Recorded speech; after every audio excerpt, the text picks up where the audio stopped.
on the subject of the Palestinians. Here's Alex in North London. Alex, go ahead, sir. Hi George, I'm calling from North London. I've been listening to you for 3 months now. Okay. Never had the chance to speak to you. Okay. But I was just calling I was listening to you a couple of nights ago, and you were talking to these people, and they were saying that Israel, the Jews, did not have the right to gain Israel from the Palestinians. And I was just saying, throughout history, the Jews have been persecuted, obviously, from the Holocaust, and we were granted Israel as a result of this. And I feel that... granted by whom? We were granted from Britain and other countries, granted us that. Well, what right did Britain have to grant you somebody else's country? Well, it's due because we lost 6 million people. No. I'm not arguing about that. I'm going to come on to that. But what right did Britain have to grant you somebody else's country? We had the right because we lost 6 million people and we did not have a home. Well, yeah, I'm going to ask you for a third time. What right did Britain have to grant you somebody else's country? Well, they didn't. Well, they were giving us the right because it was they were basically gave us because of the. But they gave you somebody else's country. That's the point I'm making, Alex. Can you deal with it? Yeah, but the Jews have had to also had to. They've dealt with this throughout history. Well, Alex, I don't know if you came on with a script and you can't deviate from it. Can you please answer that point? And we'll come to the Holocaust and who was responsible for it and who should have paid and what they should have paid for it. But given that you've said Britain granted you, and you're presumably saying you because you're Jewish, somebody else's country, I'm asking you, what right did Britain have to grant you somebody else's country? Britain, you could say they didn't have a right, but they came in and dealt with us and with the Jews having lost all these lives, and they basically granted us this land. Okay. Well, I see I'm getting nowhere on this, Alex, so let me deal with your overarching point. Maybe you're just not equipped to deal with the principal point that I have made. The Jews have suffered racist anti-Semitism down the ages in many, many European countries, including our own. They were subject to regular discrimination at best, and pogrom and murder at most. That's undoubtedly true.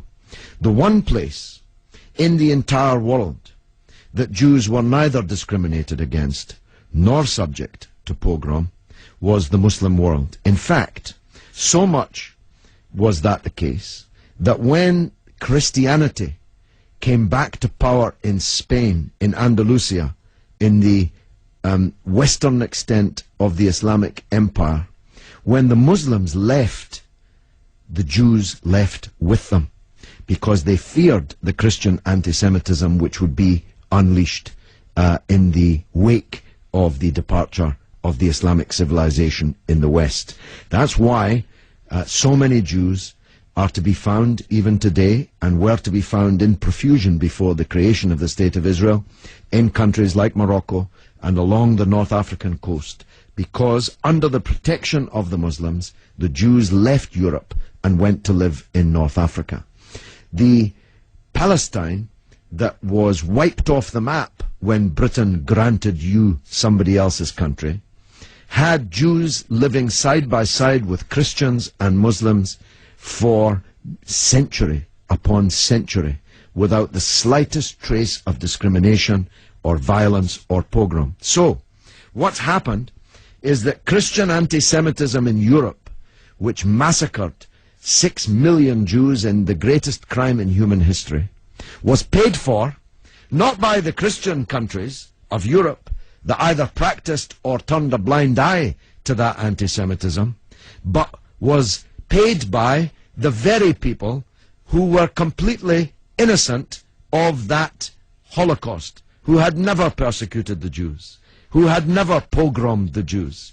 And that seems to me to add insult to the injury suffered by a people whose country was wiped off the map, who were dispersed into exile, to make way for a Zionist idea which was granted to European Jews, because these were the first settlers, granted to European Jews by Britain.